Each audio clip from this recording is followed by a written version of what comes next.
Hello, hockey fans, and welcome to part 3 of our look at the great career of Bobby Carke. Now, initially this was supposed to be a 3-part series, but we're going to be making it 4. I didn't realize how extensive his career could really be to cover. If you haven't watched parts 1 and 2, check them out right now.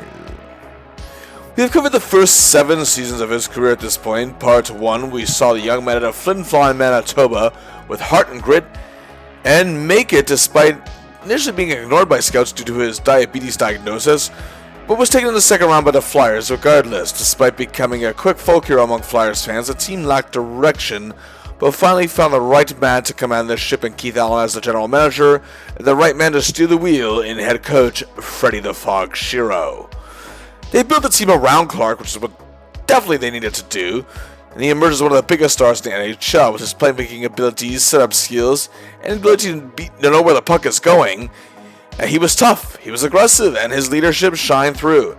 He was named team captain and won league MVP in 1973. In part 2, we saw the rise of Clarke and the Broad Street Bullies. New superstars emerged around him, such as Bill Barber, former Seals forward and former Flin Flon Bombers teammate of Clarke's in the juniors, Reggie the Rifle Leach. Other contributors included Gary Dornhofer, Rick McLeish, Ross Lonsberry, Oris Kindorchuk, and enforcer Dave the Hammer Schultz. Defensemen such as Andre the Moose Dupont, the Watson brothers, Tom Bladden, and Barry Ashby, whose career sadly came to an untimely end. And they were backstopped by the great Bernie Parent in goal. Clarke's leadership and growth as a player, as well as his defensive capabilities and being surrounded by the right crew, he led the Flyers to back-to-back Stanley Cup championships in 1973-74 and 74-75. But what Clarke has done for the expansion era is truly where he made history. The Flyers from 1972-73 to 75-76 got better every single year, kept setting new franchise records for points in the regular season and their best regular season records ever. They were the first expansion team to reach 100 points in a season. Clarke himself became the first player individually to reach 100 points in a season. And the Flyers were the first expansion team to eliminate an original 6 team from the playoffs. And of course, the first expansion team to win a Stanley Cup.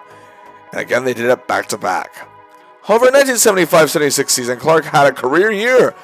30 goals, 89 assists, 119 points, and achieved his 3rd Hart Trophy as league MVP, and the 5th player to accomplish that feat. He led the league in assists for the 2nd straight year, and was 6 points shy of winning his first scoring title. He was the first team All-Star for a 2nd straight time and 4th overall season-ending All-Star selection, as he had 2 second-team All-Star selections prior to that. He was also ready to lead the Flyers to be the first expansion team to be three-peat as champions. They made it to the finals, but were swept by the almighty Habs. And that's where we left things off.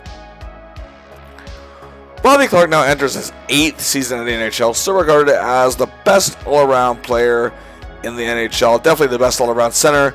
And hey, love him, hate him, the Flyers are still regarded as a top contender for the Stanley Cup this year, and he's a big reason for that. During last season, the Flyers did trade a backbone of their defense, and veteran leader and longtime fan favorite Ed Van Impe. But their defense was still headed up by Andre the Moose Dupont, again the Watsons, Tom Bladden, and youngsters Larry Goodenough and Jack Michalargi. Also, they now had Terry Murray, who also saw some playoff action. On the forward core, most of the gang was back, including Bobby's line mates, Bill Barber and Reggie Leach. They made up the impactful LCB line, which has been dominating the league. Also, you had Rick McLeish, Gary Dornhofer return, along with fan favorite Oris Kindorchuk. You also had Bob Kelly, former line mate of Bobby's, Don Selesky, and coming off a superb rookie year, Mel Bridgman. And for more toughness, they add Paul Holmgren to the lineup.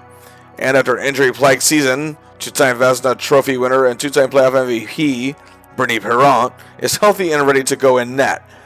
And Wayne Stephenson is backing him up. But before the season was to begin, Clarke had, well, other fish to fry. Indeed, the international waters came back to Canada as the first ever Canada Cup would take place in 1976. In part 1, we looked at international hockey changed for good with the 1972 Summit Series between Canada and the Russians.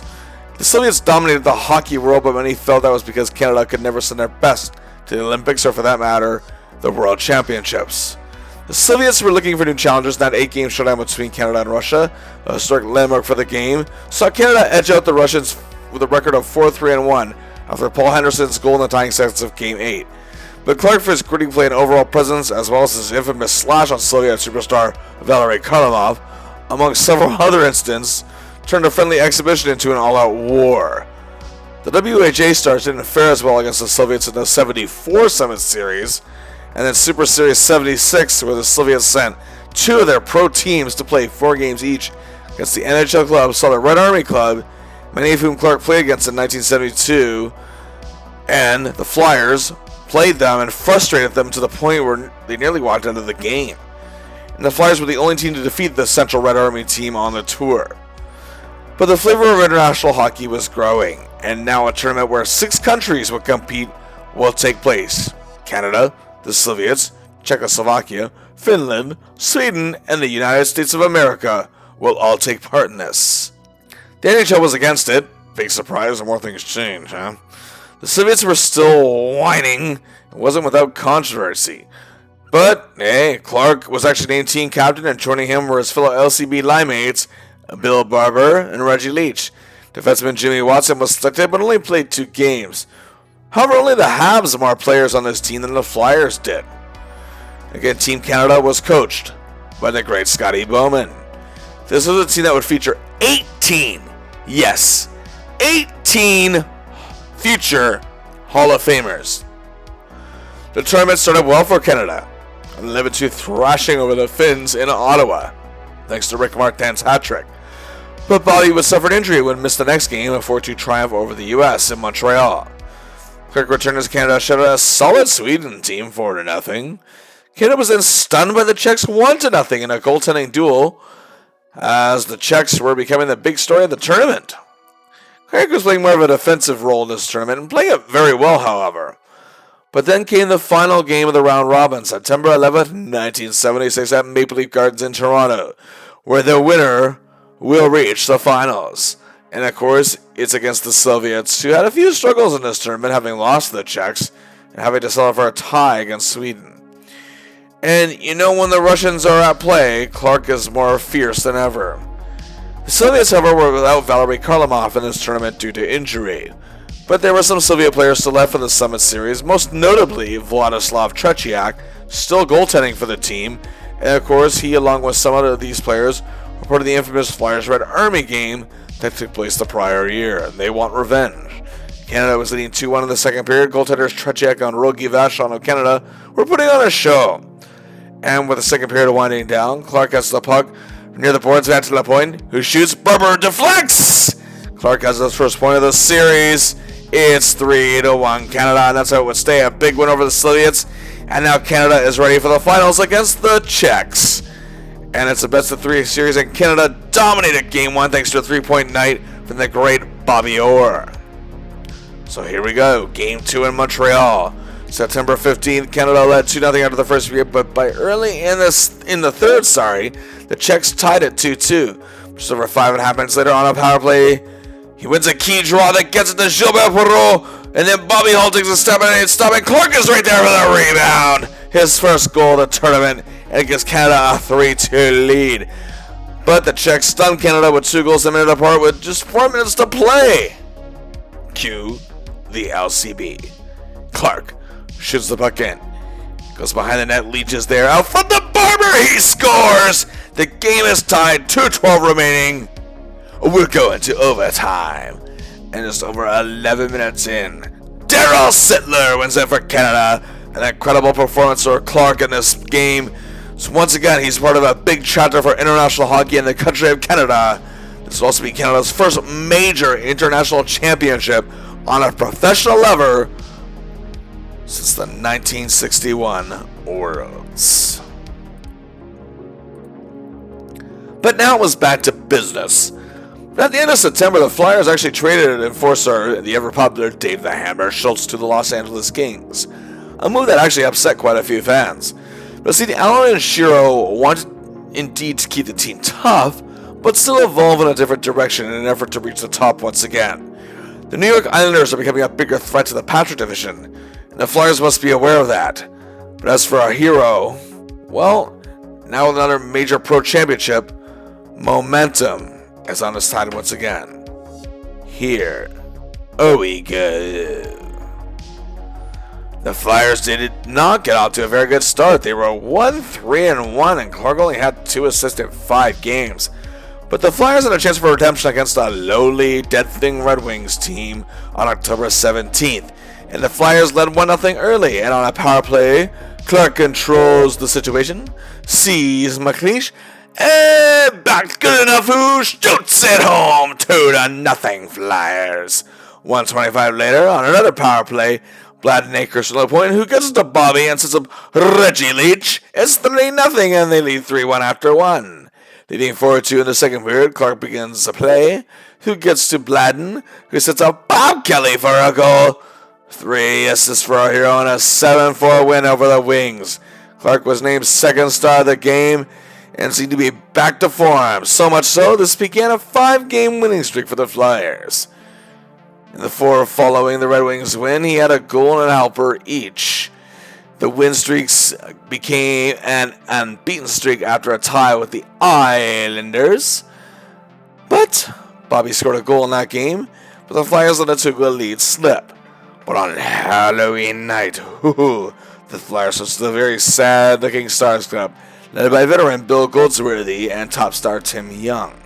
The Stars may need to come dressed as a formidable hockey team this Halloween if they want to beat the Flyers, as our hero and his boys look to extend the unbeaten streak to 7.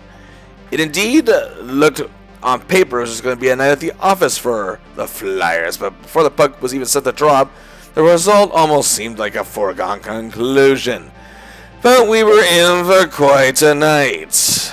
With just 1:19 in, Bladden was assessed a penalty for charging. The Flyers are killing the penalty, but the Stars let a loose puck slip, and Bobby takes it on goal all alone. A short-handed marker to open the scoring just over 2 minutes in. The Flyers are late there ready to dominate, but just 2:43 later on the power play, Holmgren has the puck, steers it to Bobby, who's looking for his man. It's Reggie the Rifle. And the Flyers take a 2-0 lead as once again this season, it seems both special teams are absolute fire. The Stars, however, did get one back, and the Flyers led 2-1 at intermission. Perhaps the Stars aren't going to make this so easy. Well, let's go to the second period. And it indeed remained a tight game for the elite portion of that frame. The Flyers defense playing very, very well, and Lepresti, however, is making big saves for the Stars. But finally, 8:02 in, and Clarke sees Kelly, who finds Holmgren for the goal. Bobby's third point of the night in on all 3 Flyers goals so far. They take a 3-1 lead. They hold on to that lead as the period starts to wind down. But then on a power play, McLeish from his wing, back to Bladden at the point. Bobby sets himself up where he needs to be, and he scores his second goal of the game. 4th point of the night. Clarke is on a roll. Show the Flyers 4-1. They take the lead. Just 1:05 later, Kendrachuk scored to give the Flyers a 5-1 lead. And with time winding down in the period, just 29 seconds remaining in the frame, Bobby gets it back to the Moose, who rams a shot in for McLeish. He scores 6-1 Flyers. Bobby Clarke has 5 points after 2 periods. What an epic show he is putting on tonight. Once again displaying that he is truly the best of the league, maybe even still the best in the world. Oh, yes. And now the third period is about to commence. Just 1:10 in, Lonsberry got a goal. 2:08 later, I should say, Kelly scores one. It's 8-1 Flyers. This game may be in the bag, but our hero has just one more gift. After goalie Gary Inez makes a save, gets the puck out, goes to Bobby. Poor Lepresti. Bobby gives it to Barber, who scores 6 points for Bobby Clarke, tying his career high. Another banner night for Robert Earl Clarke. 2 goals, 4 assists. Okay, yeah. There are a few critics that are calling him out for a few poor games that he's had this season, but he shuts them up like always with his big performance. When the 3 stars were announced, well, Bobby Clarke got a rousing ovation from the Spectrum faithful, as he so deserved, being named, of course, number 1. The fact of the matter is, despite many great players, legends, hell, even icons, Bobby Clarke was the man who made the Philadelphia Flyers a household name in sports. This night further emphasized and proved that. But November started weak. The Flyers went 1-4-1 in their 6 games of the month. Bobby was playing okay for the most part. They lost back-to-back games, first to the Dead Things, then to the Cleveland Barons, who were the former Sucky Seals. Clarke had a goal in that game, then had an assist in a loss to Buffalo, scored a tie with Chicago. They did finally win a game against the Canucks, and he had a goal and a helper, but they would lose to Pittsburgh. He had 2 goals, 2 assists for 4 points in 6 games, and was an even 0. But the Flyers get back on track, and our hero is a huge part of that. Assist in a 2-0 win over the Red Wings, then an assist in a win over the Flames 6-5. Then a tie with the Rangers. Bobby was a thorn in Esposito's side as the Flyers came back from a 2-0 deficit to obtain the point. Then Clarke and the boys traveled to Denver to face the Colorado Rockies, who are the former Sucky Scouts. Clarke sets up goals for Jim Watson and Bill Collins and scored an empty netter for a 4-2 win. Then 2 more assists and a 5-3 win over their new rivals, the Islanders. 11 points, 11 games. It was a +4 in November. Not bad at all. On December 1st, they had to settle for a tie against the Stars, and Clarke had 2 assists and a tie. Slightly less awful Capitals team, but still pretty bad. Then in a game against the Cleveland Barons, tied 1-1 in the first period. Dupont clears the puck during a penalty kill. It gets to Clarke, who scores! 2-1 Flyers. The Flyers lead 3-2 after 2. Harvey Bennett gets the puck to Bobby, who sets up Billy! 4-2. And Leach gets it back to the point to Watson, and the puck finds its way to Bobby! His second goal of the game, a 3-point and a 6-2 win.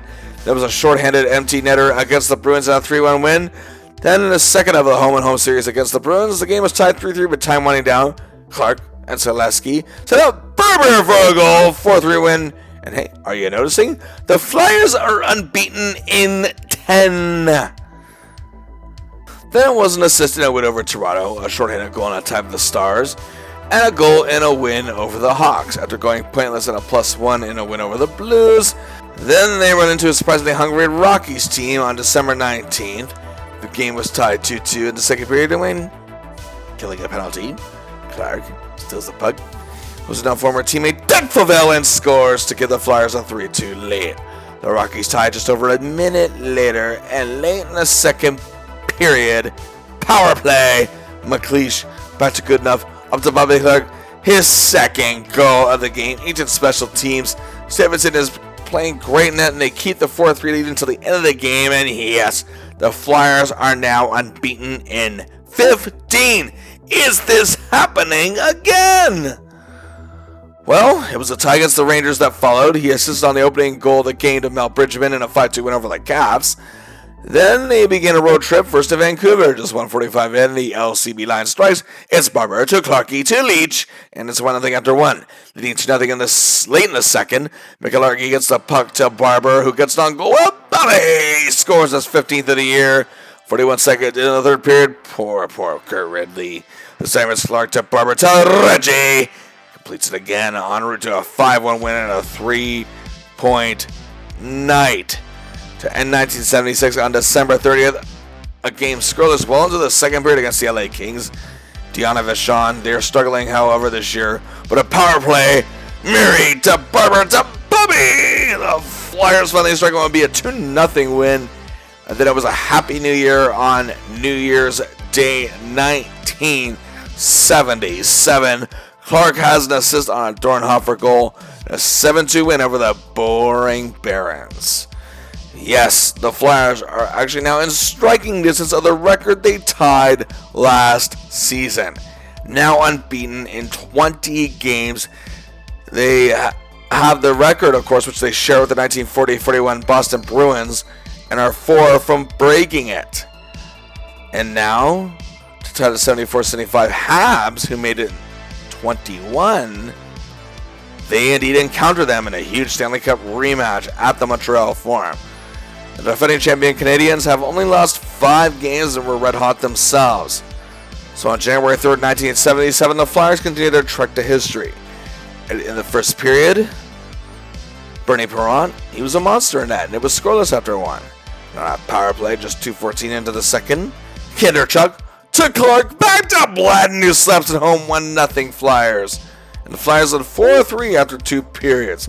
Clarke is getting to Mahavlich and Lemaire in the face-off circle, and even schooling young Doug Jarvis, but they fell apart. The Habs triumphed 6-4, but the fact this team is able to have back-to-back seasons with unbeaten streaks like this, last year 23, this year 20, that's nothing to really sneeze at. During this 20-game streak, Clarke had 10 goals, 15 assists for 25 points, and was a huge plus 12. He was a force out there, whether it was on the attack, or the forecheck, the backcheck, face-off circle. Dion, Sittler, Espo, Makita, and Trotti's games were made very difficult thanks to Bobby Carke. During this streak, they also didn't lose a single game in December. In January, Bobby had many great 2-point nights. 2 games after the loss to Montreal, they decimated the Blues. Clarke got 2 helpers and was a +3 in a 7-1 win. They then took apart the Kings 6-1, a goal and a helper in that one. After the loss to the Islanders, they crumbled the Rockies, another goal and a helper in a 5-2 win. After an assist and a win over the Sad Stars, having a rough outing against the Habs again, he assisted on a Reggie Leach goal and a 4-4 tie with the Flames.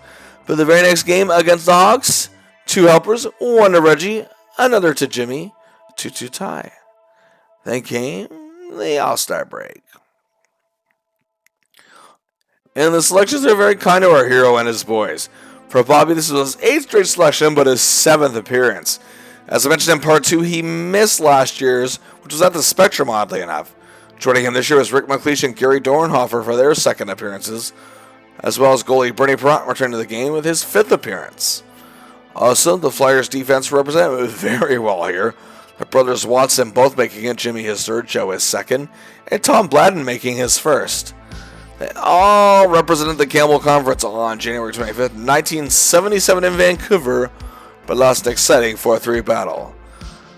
However, it was back to business. In January, Clarke had an assist each in back-to-back wins over the Blues and Pens. In 14 games in January, 2 goals, 12 assists, 14 points, and a +9. Excellent overall. In February, Bobby was still very consistent. 3 goals, 8 assists for 11 points in 12 games, and a +8.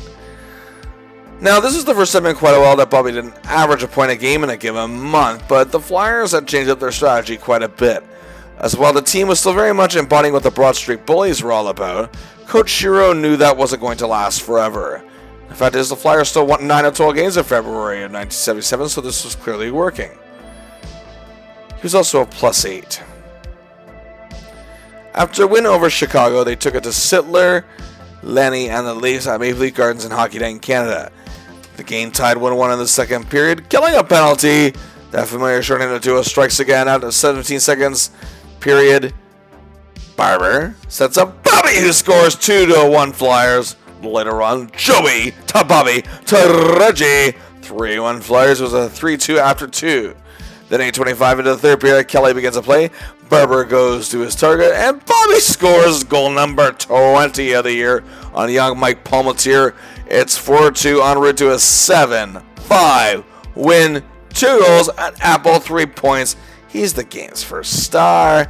The Flyers then beat the Flames 7-4 after that.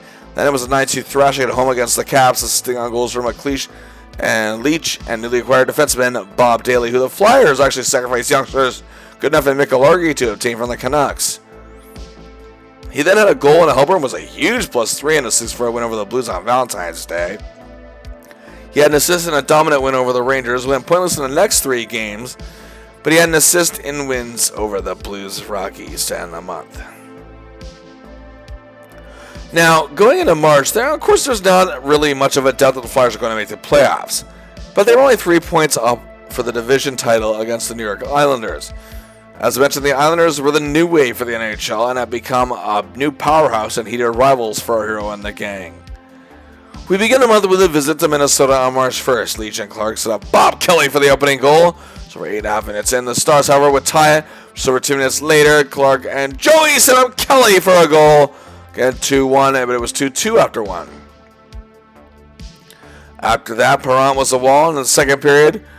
Leading 3-2, Bobby and Reggie set up Tommy to make it 4-2 en route to a 5-2 Flyers win. 3 assists and a +3. He's named second star of the game. After 2 assists and a 5-2 win over the Canucks, he scored the goal that proved to be the game winner against the Dead Thing Red Wings 4-1, In a game that saw 102 combined penalty minutes. That was the Flyers' 5th win in a row. The Islanders, however, had started March in a bit of a mini slump. Now the Flyers had a 7-point lead in first place with 14 games to go, each for them and the Isles. They would, however, lose the Leafs and beat the Barons. Clarke had an assist in each game. The game lost to Boston in a shutout win over the Pens to cap off a homestand. Clarke had a helper in that one. Then it was a tie against the Rangers and a loss to Atlanta. Then came a road game against the Kings on March 19th, and the Flyers trailed 3-1 after 2 periods. Dornhofer scored early in the third to cut the gap to 3-2. And just 2:16 later, Holmgren puts it back to Blatt, who sees Bobby. He scores. That game is tied. Just under 6 minutes to play. McLeish gave the Flyers a lead. Just over 2.5 minutes later, Bobby Carke capitalized on the Kings' mistake and fools Vachon. 5-3. The Flyers take it. Bobby again with another amazing effort and putting his will to win on display. He is the game's first star. Great core effort as a whole gets them an important win. So Flyers 4th straight 100-point season, but the Islanders are still just 4 points back with 7 games to go. On March 22nd, the Flyers marched into Vancouver to face a sad-looking Canucks squad, led by gritty forward Derek Sanderson, who scored to make it 2-0 Canucks. But then, just under 3 minutes later, former Canuck Bob Daly clears it up to Bobby Carke, his 25th goal of the year. It's 2-1 Canucks after 1, however. Just past the midway point of the second period, power play. Clarke, Victor Bladden at the point to Ricky McLeish. He scores. We have a tie game. But then the Canucks took a 3-2 lead after 2. 2:48 into the third period, it's the Bobby trio. A Daly to Clarke, who sets up Kelly. 3-3 tie. But the Canucks again. The time was winding down. They lost the lead. This one was going to be a tough loss for the Canucks, but with 18 seconds left, the Flyers press Moose to Clarke and Reggie. 1 goal, 3 assists, 4 points, a clutch performance, and a 4-4 tie in on all 4 goals. To get the important point out of it, as now the Isles only trail, however, by 3 points after a win themselves. However, a tie with the Leafs got the Islanders just 2 points back, but then the Flyers crushed the Bruins at the Garden and went back up 4 points. Our hero with an assist on that one. The 4-point difference stayed the same on March 26th. Clarke had 2 goals in a 9-3 win at home over the Canucks, while the Isles beat the Blues. But then the Isles cut the gap to 2 points again on the 27th with a win over the Barons. Then came March 29th, 1977. Both teams meet at the Spectrum. The Flyers still have 4 games left. For the Isles, they have 3 more. They desperately need a win here. The atmosphere is tense. It's 1-1 after 2 periods. Our hero is trying to keep Trottier at bay. And near the midway point of the third, Holmgren scores. And Kinderchuk gets the empty net. A huge 3-1 win for the Flyers. The only way the Isles can catch the Flyers now for the division title is if our hero and the Bullies lose the rest of their games this season. The Flyers win their next... the Islanders, easy for me to say, win their next 2. Nope, that's not happening. Bobby has 2 assists and a tie with the Barons, and the Flyers finish up the season with a win over the Rangers. Clarke has 3 assists. Again, that's a tie with the Flames. The Flyers win their division for a 4th straight year. They finished 48, 16, and 16. A huge 112 points. Clarke was a man possessed in the last month and a bit of the season. In the final 17 games, 15 in March, 2 in April, he had 6 goals, 17 assists, 23 points, was an amazing +11, and once again our hero is ready. Time to recapture the throne, as now it's playoff time. And well, look at this. Once again, for the 3rd straight season in these quarterfinals, the Flyers will take on the Toronto Maple Leafs. Last season, the Leafs pushed the Flyers to the whole limit, taking them to the 7th game. But this Leafs team, however, was still very middle of the road. They finished a decent 33, 32, and 15 record for 81 points and eliminated the Penguins in 3 games, 2-1. They had heavily, however, improved on their power play, which was ranked 5th in the league, but still was a wishy-washy penalty kill. They were still coached by Red Kelly. The Leafs were determined to beat this Flyers squad. Flyers, however, did win the season series with a record of 2-1. What happened last year was still fresh on their minds. They are still led by Daryl Sittler, who, in addition to still being a tremendous playmaker as well as a respected leader amongst his teammates, he had another great season statistically. 38 goals, 52 assists, 90 points, tied for 8th in scoring in the league. He had 12 power play goals, which was tied for 7, and was a big factor for the Leafs' improvement in that regard. He was 9th in Hart Trophy voting for League MVP, and as mentioned earlier, was on the Canada Cup winning team with Bobby Carke, and scored that infamous OT winning goal. He's doing his damnedest to try to lead this Leafs team into more prominence. But he had a lot of help, however, from star winger Lanny McDonald, whose game continues to grow. 46 goals, 44 assists for 90 points, tied with Sittler for 8th best in scoring in the league. Also, his 46 goals were 5th best in the league, but his 16 power play goals led the entire league, the primary reason for the Leafs' special teams improving. He also had 4 shorthanded goals, 5th best in the league. A danger any way you look at him, Lanny was well beloved in Toronto at this point, much like his line mate Sittler, and like Sittler was on the Canada Cup winning team in September. Their left winger Errol Thompson was injured half the season, but still notched over 20 goals and is healthy for these playoffs. Ing Hammerstrom had a very good year, while tough fan favorite Tiger Williams, leading the league in penalty commitments, still proves to be an asset. You also have hard workers Don Ashby, George Ferguson, and Bob Neely. Happy Tit adds more toughness. Stan Weir helps round things out, but let's focus on the defense. Of course, you know we're going to start with this. The Swedish sensation, Boreas Salming. Just seems to get better with each passing season. Once again, his offensive numbers are always impressive. 12 goals, 66 assists for 78 points in 76 games. And his assists were tied for 3rd best in the NHL.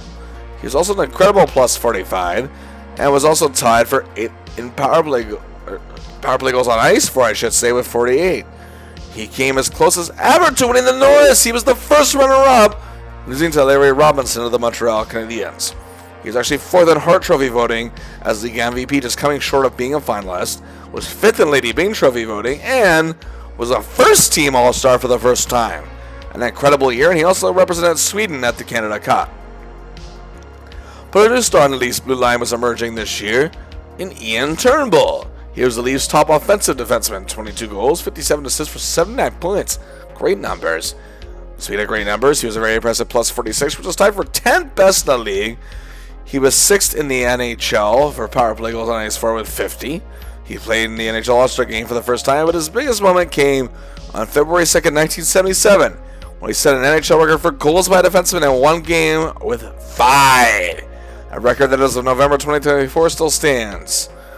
Other than these two, however, the Leafs had a few issues with injuries and consistency on this core, but they also still had Jim McKinney, youngsters Tracy Pratt and Mike Pellick, and another hungry youngster in Randy Carlyle. In net, the Leafs are making a big gamble with their rookie goaltender Mike Palmateer, a very acrobatic netminder who can make spectacular saves. He had an impressive record of 23, 18, and 8, a passable 3.21 goals against average, had an excellent save percentage of 904, which was 7th best in the league, had 4 shutouts, which was tied for 5th in the league. He was 5th in Calder Trophy voting as the league's top rookie. He's also very popular with fans because, hey, he was a Toronto boy. Is this going to be enough? We're about to find out. Here we go. Game 1, the Spectrum is rocking, but the Leafs come a knocking. It's 3-0 after one period for Toronto. Our hero does not play well. Sittler and Lanny were a force out there. The Flyers almost made a comeback, but they'd lose 3-2 in Toronto's first playoff win ever in Philly. Game 2, it's even worse. Palmateer is amazing in that our hero can't contain Sittler at all, and the Flyers lose 4-1. What is happening here? The only time they've lost 2 playoff games at home in the last 4 seasons was to the Habs in the final last year. The Leafs lead the series 2-0 and are about to head home. We could be in the midst of one of the biggest playoff upsets here in NHL history. Clarke and many Flyers players are caught out by the media. Game 3, the atmosphere at Maple Leaf Gardens is the loudest it has been since the glory days of the 60s. The fans believe this is the time. They finally have the Flyers' number, so it seems. And Perrant does not start to go with Stephenson here, and it looks that way Leafs lead 2-0 after the first period. This is not happening. Sittler's destroying them. But in the second period, 3:18 in, Clarke begins to play. The Leafs leech to set up Lunsberry. It's 2-1. The Flyers tie it 2-2 now in the second period. But with 4:18 to go, Maple Leaf Gardens explodes when Errol Thompson scores. This surely cannot be happening. But as time is winding down, 38 seconds to play. McLeish silences the Garden. We're off to OT. 2:55 in. McLeish comes off a huge clutch performance, the biggest of his career. In a 4-3 Flyers win. They stay alive and avoid going down 3-0 in this series. And Clarke played much better here, but still the media is not convinced that he's ready for this series. Game 4, the Leafs faithful are still loud and proud. And a very tight first period is broken up. The Flyers go to power play. L to M to C. Bobby scores his first goal of playoffs, and the Flyers go on his power play. Indeed, it remains 1-0 after 1. But in the second period, things fall apart. The Leafs take a 3-2 lead after 2. Then it's 5-2, with just 7 minutes and 16 seconds to play. The Flyers are about to go up against the wall again. However, Bridgman did score a shorthanded goal, but it was still a 5-3 game. The Leafs fans were getting louder and louder, but with 1:49 to go, Bladden scores. Wait a second, it's 5-4. Speaking of which, 16 seconds later, Danny and Bladden start for that point. Bobby goes to the net, he scores with 1:33 left, the Flyers are tied at 1. A comeback. We need overtime again. And with just 50 seconds left in OT, Reggie Leach scores. The series is tied 2-2. 2 huge, thrilling, stunning, unbelievable victories. The Leafs and their fans cannot believe what is happening. And the brain sharing that is the Toronto sports media, they are stunned. Clarke comes alive in this one, 2 goals. What a performance in the clutch. Game 5, back in Philly. The fans are rabid, and this time our hero has Sittler's number. The Flyers are playing a superb defensive game and are bombarding Palmatier. The Flyers are clinging to a 1-0 lead, and time is winding down. And with just under 5 minutes to play, Bladden gets the Bobby, who finds a Reggie. 2-0 Flyers. That's how it stays. The Flyers at last have the series lead, 3-2, and at the Leafs up against the wall, heading back to Toronto. Game 6, the Leafs crowd ain't so loud, and they're hardly very proud. But Toronto did lead 1-0 after 1. Then in the second period, just 4:10 in, Bobby takes a loose puck. Poor Palmatier. He scores! But the Leafs are up 2-1 just over 3 minutes later. But with 4:24 left in the second period, Clarke makes a nice setup for Daly. It's tied 2-2 after 2. It's 3-3, and the third period is winding down. 2:38 left. Jimmy Watson scores. The Flyers are hanging on, and they win it. 4-3 final scores, winning this thrilling series 4-2 in 6 games, taking all 3 road games for Bobby Carke. 3 goals, 3 assists for 6 points, and a +4 overall. The first 2 games, however, they were pretty rough, but he started playing slightly better in Game 3. Then his memorable performance in Game 4 was monster, huge, and much needed. And he played very well for the rest of the series, and especially in the clinching Game 6. Despite having trouble containing Sittler, he still got the job done in the end. And for the 5th straight season, the Flyers have reached the playoff semi-finals. And wow, it's another rematch from last season as awaiting the Flyers is the Big Bad Bruins of Boston. They had an incredible year. Record of 49-23-8 for 106 points. Winning their division, barely edging out the Sabres by 2 points. And to get here, it took them 6 games, however, to take out a determined LA Kings squad. They, of course, are still coached by the boisterous and sometimes controversial yet successful Don Cherry. He's molded this team into a never-say-die, passionate, hard-nosed bunch. But the Flyers dominated the season series with a 3-1-0 record. But the Bruins are hungry to finally beat these Flyers with a 74 Cup and last season still on their mind. The squad was ready to go. With one of the league's best penalty kills and a decent power play unit overall, they'll be tough to contain. The ageless wonder known as Jean Rattel, at 36 years old, still among the league's elite playmaking centers. In his first full season with the Bruins, he had 33 goals, 61 assists for 94 points. He could still come up in the clutch, 6 game winners, and he was 7th in league scoring overall, and for the 7th time in his career reached the top 10. He was again a finalist for the Lady Byng Trophy, coming in 2nd to Marcel Dion of LA, and he came in 8th for Hart Trophy voting as league MVP. The Bruins made a tremendous acquisition in the offseason, obtaining Big Peter McNabb from Buffalo. A sizable center who could power his way to that had a career year, leading the Bruins in goals with 38, adding 48 assists for 86 points, all career highs.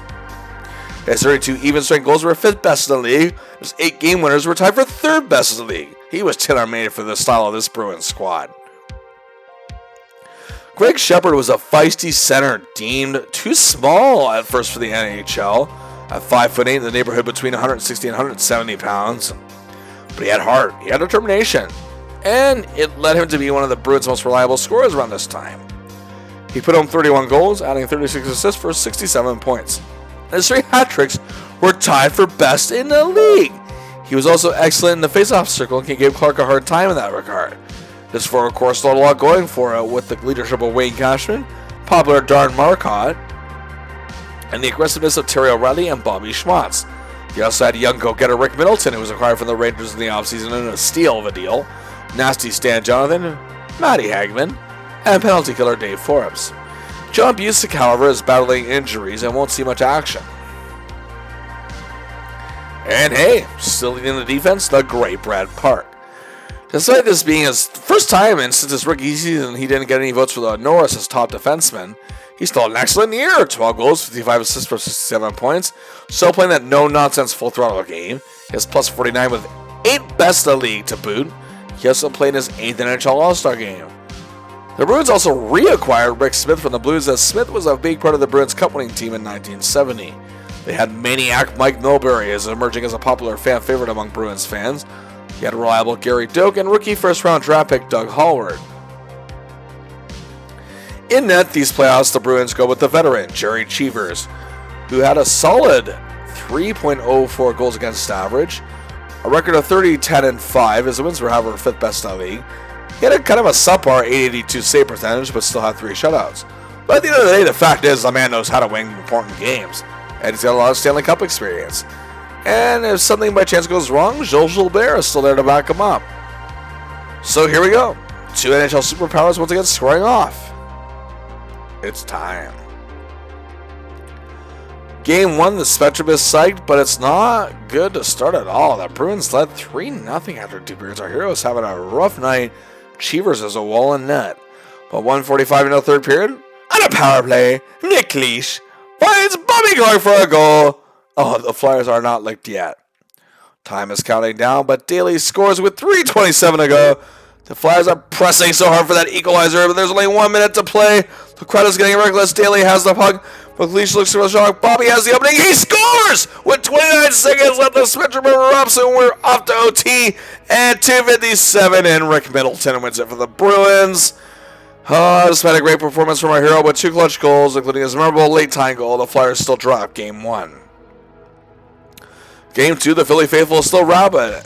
And early on, it's a tight battle, but the Bruins strike first. But 1 away after that, Clarke and Leach work together to set up DuPont for the goal. It's 1-1 after 1. Second period, the Flyers take control and lead 3-1, but the Bruins tie it, and actually it ends up being 4-4 after 2. The 3rd period, our hero's doing everything he can, but the clock counts down. We're also under overtime.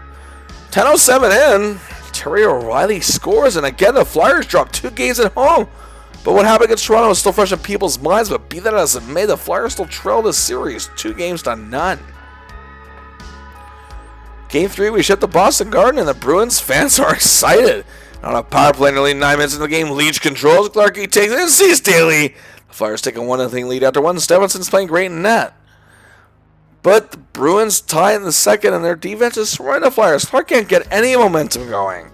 The Bruins take the lead in the 3rd, and the Flyers are scrambling but getting big chances, but they press, but they lose. The Flyers go down 3-0 in this series.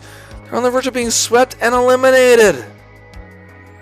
Game 4, the Flyers just seem so lifeless and tired and exhausted out there.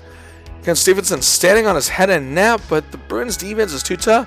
Cheevers make some big saves. Clarke plays a very rough game, and the Flyers, they're swept in 4 straight.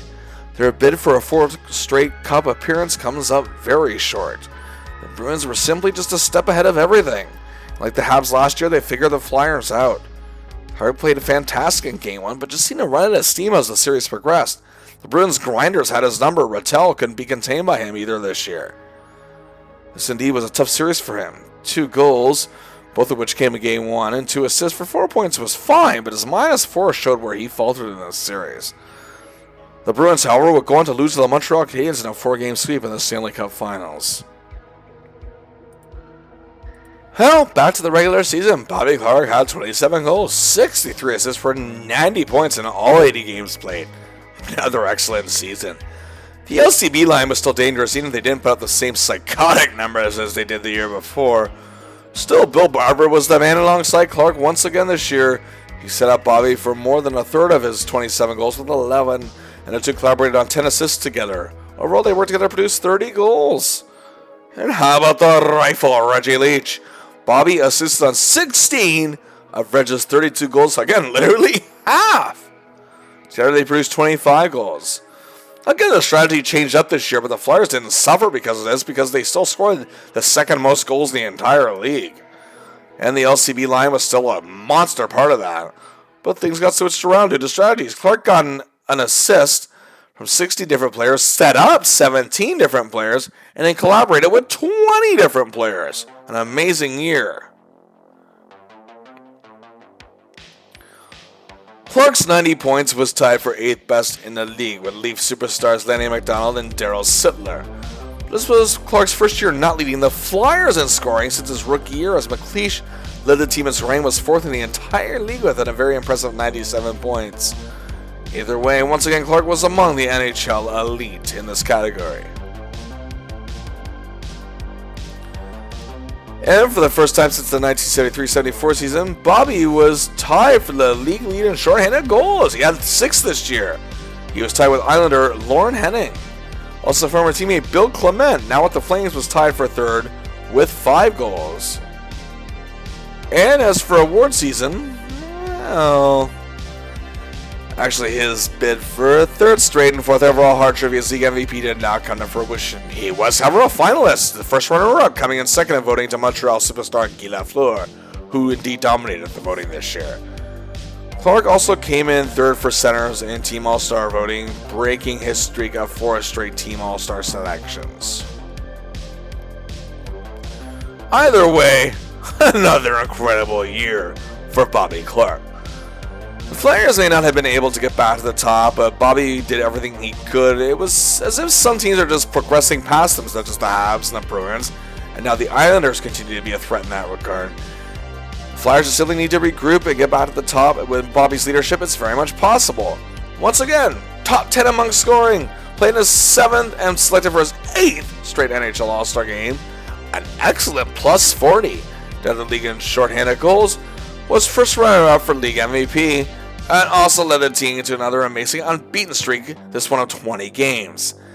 But he began the year making history with the international game once again, leading Team Canada to the first ever Canada Cup championship, and was not only the team captain, but also played superbly in the playoff clinching game, or the finals clinching game, I should say, against the Soviets, and the whole championship clinching game against Czechoslovakia.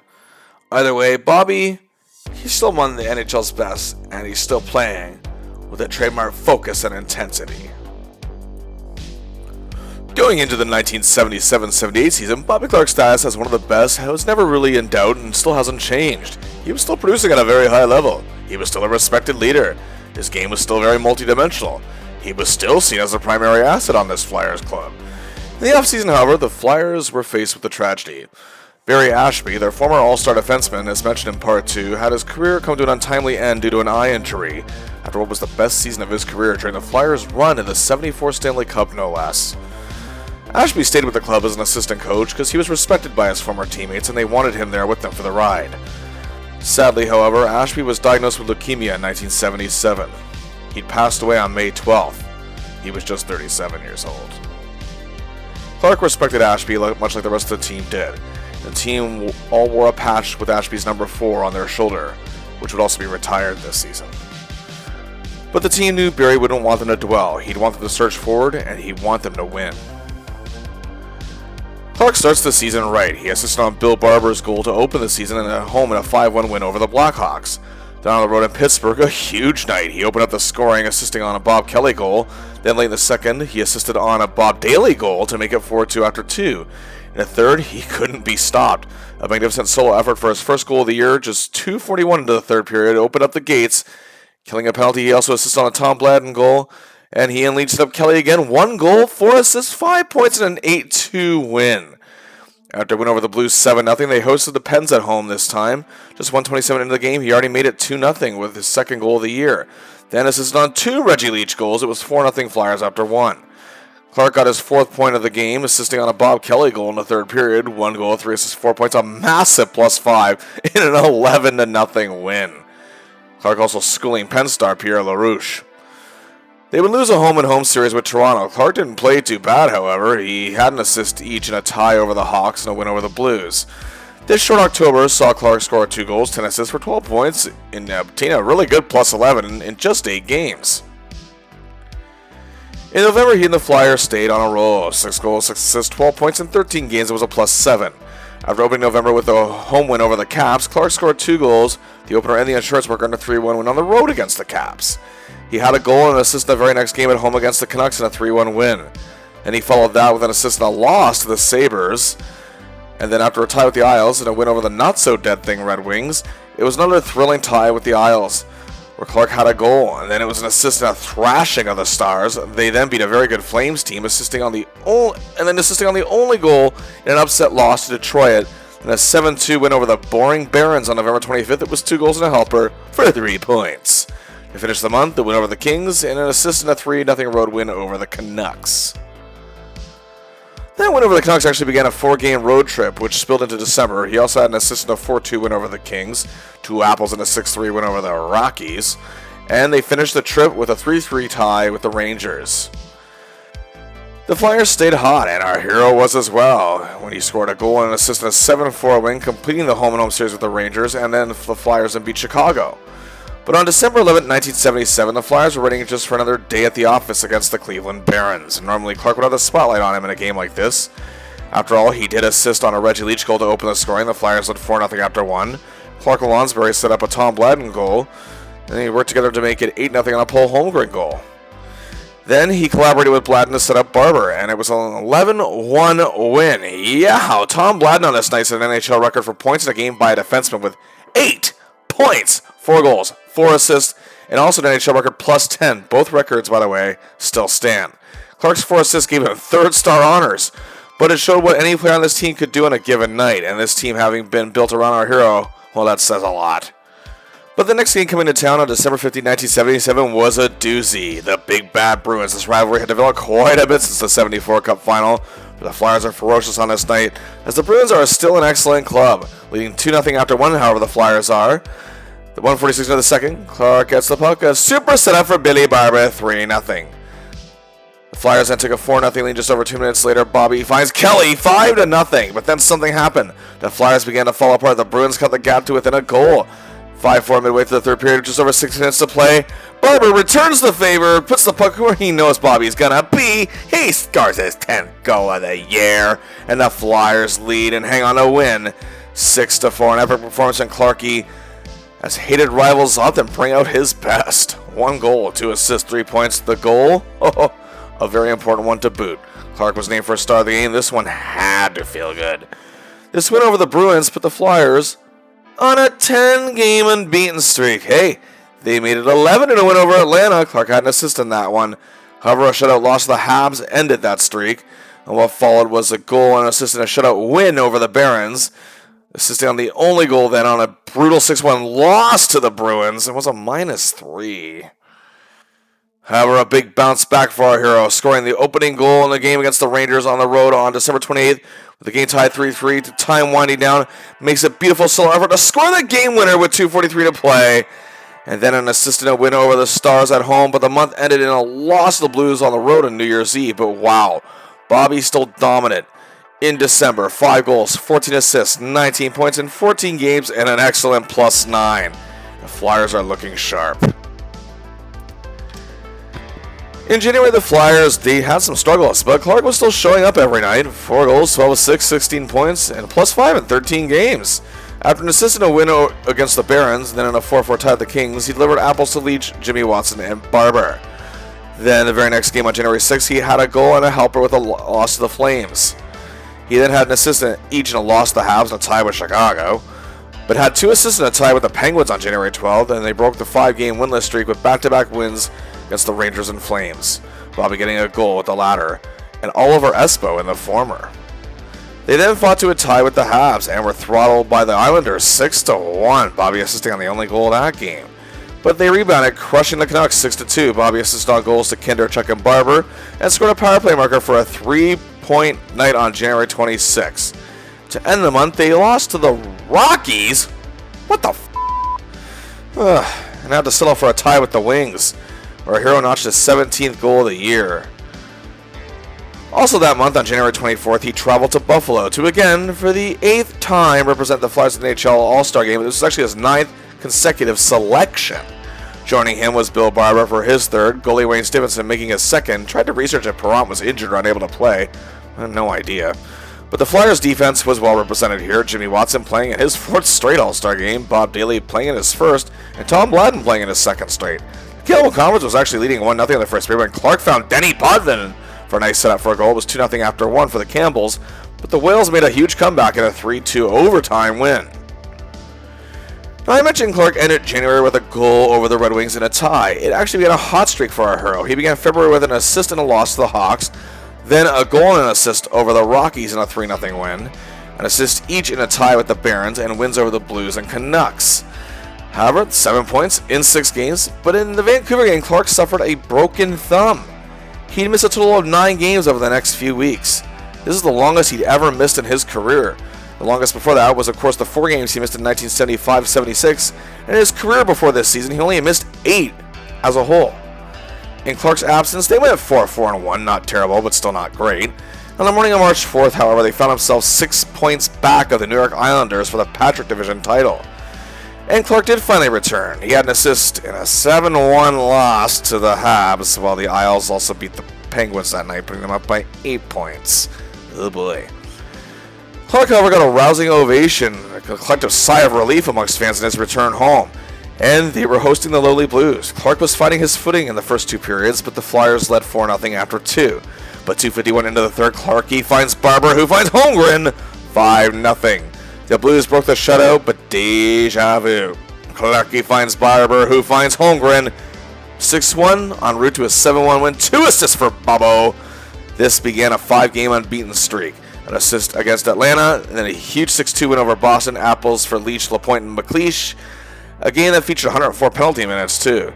Then he makes it 6 points in 2 games with a goal and 2 helpers and a 6-2 win over the Rockies. Then had an assist in a 2-2 tie with the Rangers. Hey, you're noticing a pattern here? Clarke is continuing right where he left off before his injury. He's currently on a 12-game point streak. His career high is 18 from 1974-75. But they are still 7 points behind the Islanders for first, as they too were on a big unbeaten streak of their own on the morning of March 16th.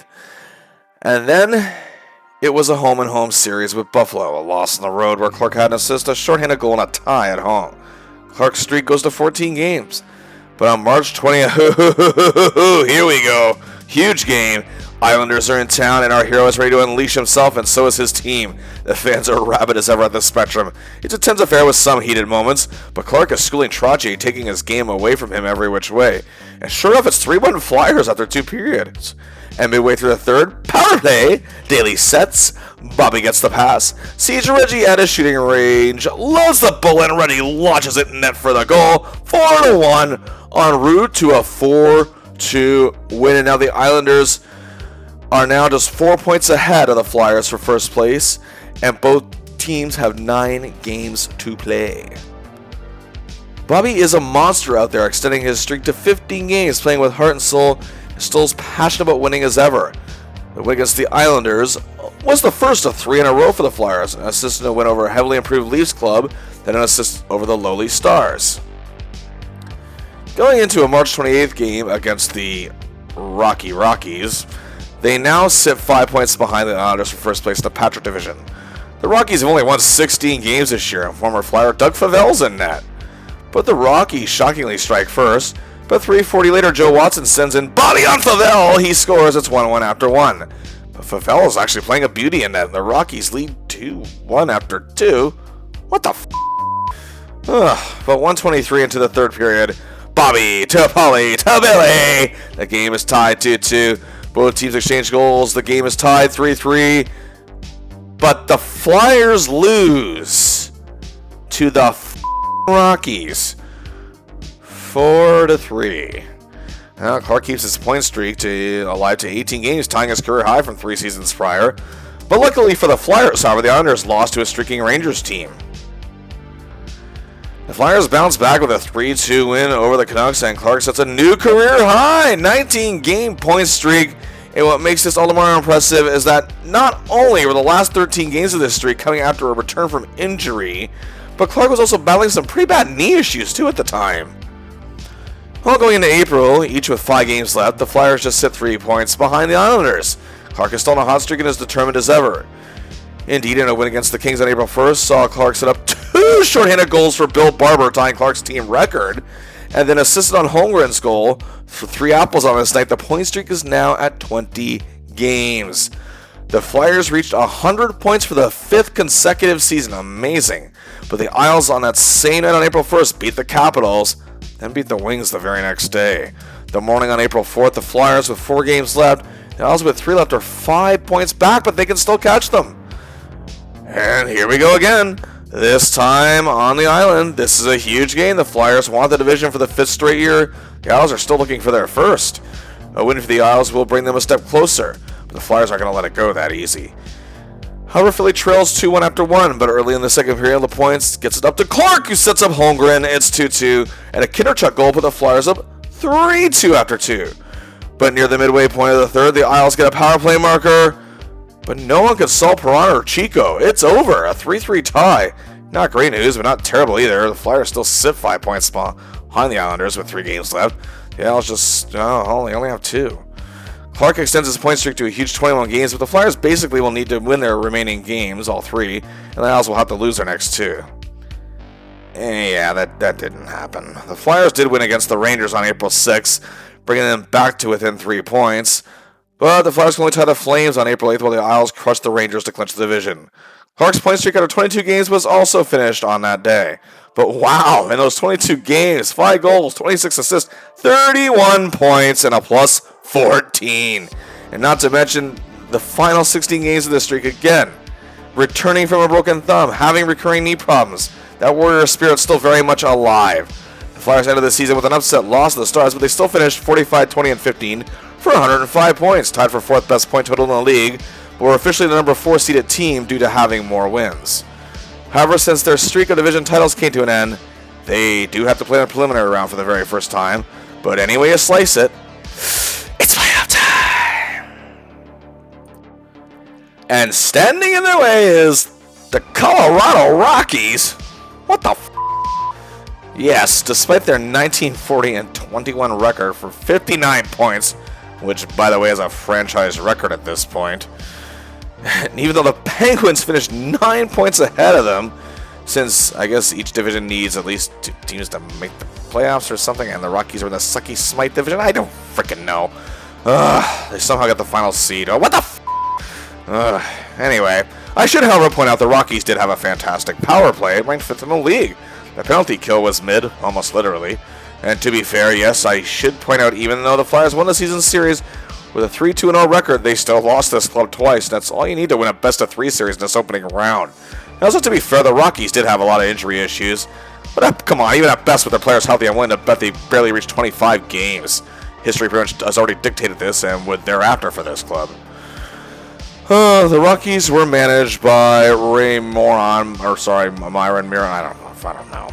and coached by Pat Kelly, who is a very smart man actually, but was more suited for the minor leagues. And no, that is not a criticism. He actually had great success there years before, and for that matter, after on that level. But okay, even bad teams have talent, so here goes. The Rockies actually had an excellent talent in Will Paymon. He was tied for 10th in league scoring and became the first Rockies/Scouts player to accomplish that feat.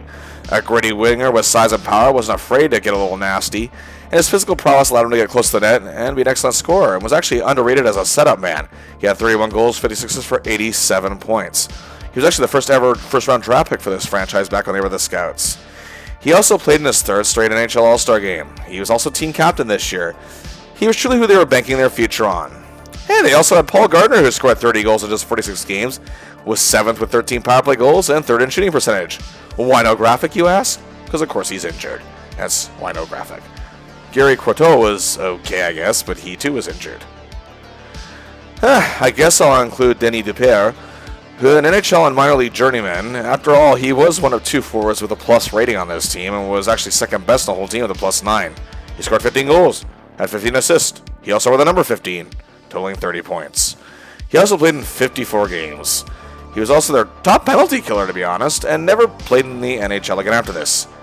Yeah, I really don't have much else for this forward core. They had Ron Andreff, Dave Hudson, Joe Contini, Ron DeLorme, Randy Pierce, Ralph Klassen, Freddie Ahern, Andy Spruce, and Larry Skinner. Let's just move on to the defense, shall we? Oh, here we go. Rookie Barry Beck. He had an excellent year. Their second overall draft pick in the 77 draft, and boy did he deliver. At 6'3", nearly 220 pounds, he was a very physical defenseman that could hurt you bad, and wasn't afraid to play dirty at times. He's also excellent offensively, 22 goals, 38 assists for 60 points in 75 games. He also played in the NHL All-Star Game, was a finalist for the Calder Trophy, was first runner-up to the winner Islander sensation Mike Bossy. Joining in was a pretty good defenseman in his own right, John Van Boxmeer, who the Rockies acquired from the Habs, and he was their former first overall pick. He had really good, 12 goals, 42 assists for 54 points, and played in all 80 games. He also had a physical game to him and was actually still evolving. They also had Brian Leffley, who doubles as a grinding winger. He actually played pretty good for the most part this year, too. They also had Mike Christie, Mike Kitchen, and Dennis Auchar with his ouchie -49. Let's move on. In goal, someone Clarke and the Flyers know very well, Doug Favell. He had a 13-20-11 record. On this team, that's Vezina material. Same for his 3.58 goals against average and 888 save percentage. He also had their only shutout of the year. Favell actually still played excellent in many nights, even in losses. But, well, let's just get this over with. Game 1, we're at the Spectrum, and Favell is a Rocky Mountain in net. While the defense is taking the Rockies apart, it's still scoreless after nearly 12 minutes in, but power play, Leach to Clarke to McLeish to open up the scoring. The Rockies, however, tied with the power play marker of their own. It's 1-1 after 1. Second period, the Flyers are bombarding their former goalie, but he's making spectacular save after save. But with 29 seconds left in the period, Jimmy Watson sends in Leach to Clarke. He scores. It's 2-1 after 2. But early in the third, the Rockies tie it, and Favell bars the door. We're going to overtime. What the f***? But just 23 seconds in, Bridgman wins it for the Flyers to avoid the upset. And Game 2, the first playoff game at Denver's McNichols Sports Arena, and the last for 18 years. The Flyers again bombard Favell, but their defense is too much for the Rockies to handle. Mel Bridgman is the man of the hour in a 3-1 win. Clarke played pretty good in this one. Okay, despite my jokes, it wasn't as easy as it looked on paper, I'll grant you that. But if you thought the final result was in doubt, then you really have no business watching this. Oh yeah, Clarke played very well in Game 1, with both his points coming in that game, a goal and a helper each. Anyway, next. Here we go. This is more like it. A rematch of the 1975 Cup Finals. The Buffalo Sabres. And this Sabres team is still very good, much like they were 3 years prior. A huge record of 44, 19, and 17 for 105 points. Tied the Flyers for 4th best in the league, but overall were 5th due to having less wins. Punch Imlach was still the boss above. Another team was coached by Hall of Fame defenseman Marcel Pronovo, who Imlach coached in Toronto, but this was a weird hire due to some, as he hadn't had any major success coaching on any other levels he had in the last 10 years. But be that as it may, the Sabres still had a great season, and they overcame a lot of injury issues to get here.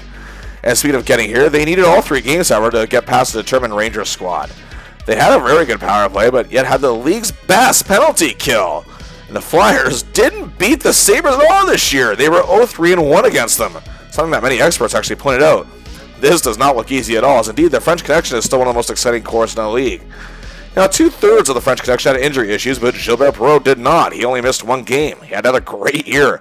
41 goals, 40 assists for 89 points, and was tied for 8th in league scoring.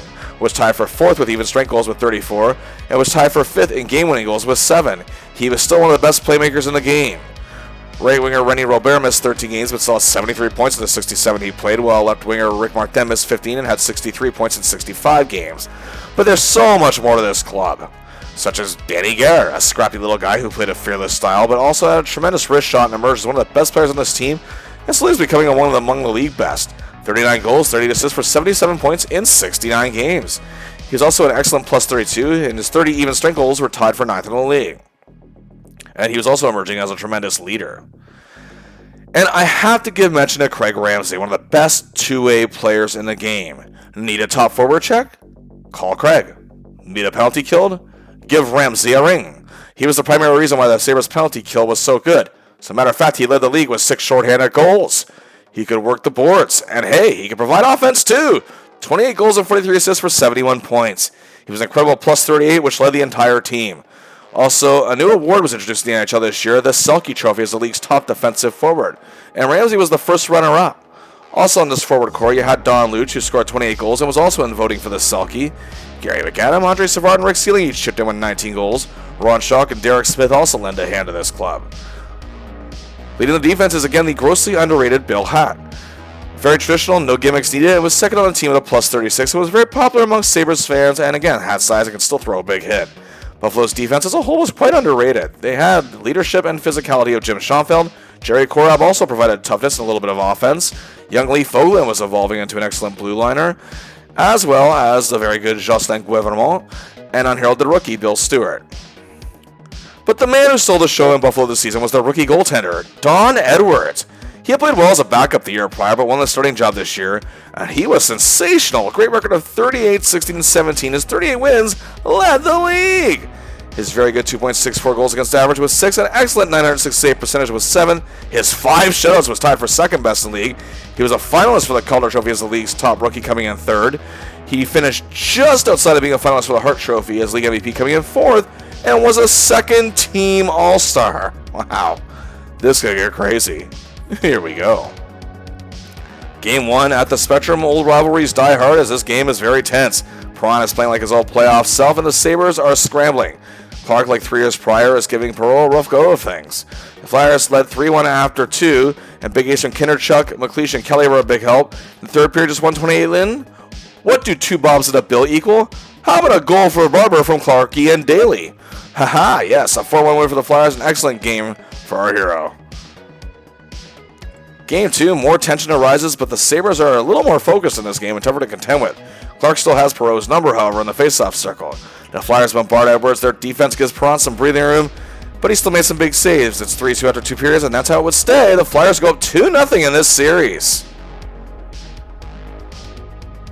Game 3, the fans of the odds still have faith, but our hero strikes. Power play, Daly controls, Clarke takes and sets up McLeish. It's 1-0 after 1, but the rest is a disaster. It's a reversal of goalie fortune. Edwards is well protected and making big saves when he needs to, and Perron is being bombarded. The Flyers lose 4-1 in a game that's 106 penalty minutes. Clarke with a dreadful -3, and the Sabres are still in this thing. Game 4, the tension has died down a bit, but both teams are still playing with sheer focus. It looks good for the Flyers early on. They lead 3-0. Clarke is playing much better than he did the last game, but still, after the third goal, Ramsay got the Sabres into the game a minute later. It was 3-1. And also 3-1 still after 2. Perron was playing marvelous in that. In the third period, what do 2 Bobs to Bill equal? A goal from Barber from Clarke and Kelly. And with just 5 minutes to play, take a 4-1 lead. The Flyers win 4-2 and take the series lead 3-1 and put the Sabres on the verge of elimination. Clarke was superb defensively with a +2 and an assist. Game 5, back at the Spectrum. The fans are excited. The Flyers could very well finish it here. On a power play, nearly 14 minutes into the game, Bill and a Bob, Daly that is, equal a sit-up to Clarke, who scores 1-0 Flyers after 1. The Flyers would then lead 4-1 in the third, en route to a 4-2 victory, taking this series in 5 games. Crazy how the opening round was more difficult than we thought it would be. This series was actually easier, done quicker than we thought it would be. Clarke played very well with a goal and 3 helpers for 4 points despite a very rough Game 3. But he was key in keeping Pro at bay. Pro had a mere 2 points. It was a -3. Once again, Clarke has led the Flyers to their 6th straight trip to the semifinals. Can they get back to the big dance? Oh boy, here we go. For the 3rd straight year in the semis, the Flyers will have to contend with the big, bad Boston Bruins. This will be the semifinal rubber match as the Flyers won in 76, but of course that loss last year is still lingering in our heroes' heads as well as the rest of the team. The thing is, the Bruins were even better than they were last year. 51, 18, and 11 for 113 points, 2nd best record in the NHL. Don Cherry had his boys more vicious and focused than ever. They swept up the Hawks in 4 straight to get here. Their power play actually wasn't overly strong, but their penalty kill was still among the league's best. The Flyers did win the season series with a 2-1-1 record, however. The Beantown boys are in full force again. Like last year, hey, Jean Rattel and Peter McNabb are still a leading force. Rattel now in his 17th season is still among the best. 25 goals, 59 assists, 84 points, a finalist yet again for the Lady Byng Trophy. Peter McNabb, 41 goals, leading the team, adding 39 assists for 80 points. His goals were 7th best in the league, and 36 of his goals were at even strength, were tied for 2nd best. And he was also a finalist for the Lady Byng Trophy, coming in 2nd in voting, as he and Rattel would lose to Butch Goring of the Kings. So, yeah, they were the gents of the team. Now let's get to the grit. Terry O'Reilly has been a huge asset to the Bruins for the past 6 seasons, but I don't even think any of his biggest fans had imagined he'd have this kind of season. 29 goals, 61 assists, 90 points. 7th in the league scoring, tied for 6th in assists, and oh yes, he was still a scrapper. 211 penalty minutes, which was 6th most in the league. Was a big plus 42 as well. For the 2nd time played in the NHL All-Star Game, and for the first time in his career got votes for the Hart Trophy as league MVP, coming in 8th. Truly a warrior for this club, and this club was full of them. They set an NHL record with 11, count them, 11 20-goal scorers. Bobby Schmaltz, despite missing 26 games, had 27 goals. Stan Jonathan also had 27. Rick Middleton was emerging as a great two-way star, had 25. Wayne Cashman, still a heart and soul, had 24 and was also named captain as John Busick's career came to an untimely end during the season. Greg Shepard had 23 goals despite missing 26 games. Bob Miller notched 20, as did Selke finalist Don Marcotte. The only full-time forward on this team who did notch 20 goals was John Wensink, a tough guy who still was a very big contributor. And the defense, yes, Mr. Brad Park, still leading the way, still one of the best, and had one of the best years of his career. 22 goals, 57 assists for 79 points in 80 games, was a monster career high, plus 69. Nice. 3rd best in the league. He was also back in the thick of things for Norris Trophy voting, but was again a runner-up for the 2nd time to Denny Potvin of the Islanders. He was 5th in Hart Trophy voting, and was a first-team All-Star for the 5th time in his career. And rounding out this defense, Mike Milbury had a career year. He was a plus 51. Veteran Rick Smith was just behind Park with a plus 68, 4th best in the league. Gary Doak had an excellent year. Al Sims battled injuries, but is good for these playoffs. And they had acquired Dennis O'Brien from Cleveland. The Bruins used 3 goaltenders consistently through the years, as of course due to injuries and back and forth problems. And while Ron Graham had the better season, they're going with the experience of Jerry Cheevers in this series. He only appeared in 21 games, but was a good 10-5-2, had a rock-solid 2.65 GAA, and was a pretty good 89 save percentage, and has a shutout. Well, here we go. Game 1 being at Boston Garden. Oh boy, hostile environment indeed. And it's a gritty, hard-nosed affair, but the Bruins stuck first on a power play. McLeish to Clarke to Leach. It's 1-1 after 1. But the Bruins led 2-1 after 2. With 5:02 into the 3rd, Billy to Jimmy to Bobby. His 3rd goal of these playoffs. It's tied 2-2. Both teams tighten up and we're off to OT. And just 143, and Rick Middleton wins it for the Bruins. Clarke played very well here, but it was not enough. Game 2, it's bad. The Flyers find themselves down 5-1 early in the 2nd period, but Clarke wakes his boys up as he and McLeish set up Barber, and this motivates the team a bit as the Flyers only trail 5-4 after 2. And just 141 into the 3rd period, it's Jimmy to Billy to Bobby! The game is tied 5-5, what a comeback! What a miracle! What a 7-5 loss. Clarke again played great, but the Bruins now have a 2-0 series lead. Here we go again. Game 3, we hit the spectrum. Fans still have faith, but last year still lingers on a lot of their minds, no doubt. The Bruins start Graham in net this time, and he and Perron are making some big saves, but the Flyers led 2-1 after 2. Clarke is able to get in Rattel's grill a little more. 3:32 to the third. Bobby, plus Bob, Kelly that is, plus Bill, equals goal. The Flyers win it 3-1. Clarke plays a huge game here, and the Flyers are still in this thing. Game 4, the Philly faithful is excited, but that excitement is dead by the second period when the Bruins lead 3-0. Clarke is not playing well at all. The Flyers get one back and trail 3-1 after 2. They close the gap to a goal early in the third, but an empty netter seals it. 4-2 Bruins win. Clarke had a pretty bad night here. And topping out, the Flyers are again on the verge of elimination. Well, Game 5, the Flyers are fighting for their season back at Boston Garden, trailing 2-1 in the second. Kinderchuk scored 2 goals, and they lead 3-2, but it was tied 3-3 after 2. And in the third period, the Flyers just completely ran out of gas and lose 6-3 and are eliminated in 5 games. So yet again, the Bruins had their number. Bobby played well in the first 3 games, but in the final 2 was barely anywhere to be seen. A devastating loss, but Clarke didn't get too much flack in the media. Most of that actually went to Reggie Leach, who was atrocious in this series. Clarke just couldn't keep up with Rattel either. The Bruins, however, would lose the Stanley Cup again to the Habs, this time in 6 games. Well, back to the regular season. Bobby Carke had 21 goals, 68 assists for 89 points into 71 games. That's only 1 point less than last season in 9 less games. And once again, the LCB line shows its force. Reggie Leach assists on 8 of Bobby's goals, just above a third. The two collaborate on 11 assists and work together to produce 30 goals. And of course, there's Bill Barber. Bobby assists on just above half of Barber's 41 goals with 22 saves. Overall, they produced 33 together. Yeah, man. Clarke also worked really well with Paul Holmgren, as well as his longtime teammate and former line mate Bob Kelly again, and continues to communicate well with his defense, especially Bob Daly. They really clicked with some chemistry. For the 7th consecutive season, Bobby Carke finishes the top 10 amongst league scorers. He was tied for 8th with Buffalo's Gilbert Perreault.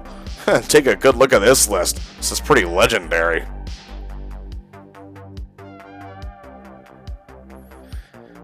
And hey, he was 4th in assists, finding his way back in the top 5 with 68, only behind Sittler, Lafleur, and Trottier. My God, this list! 9 out of 10 are Hall of Famers. What an era.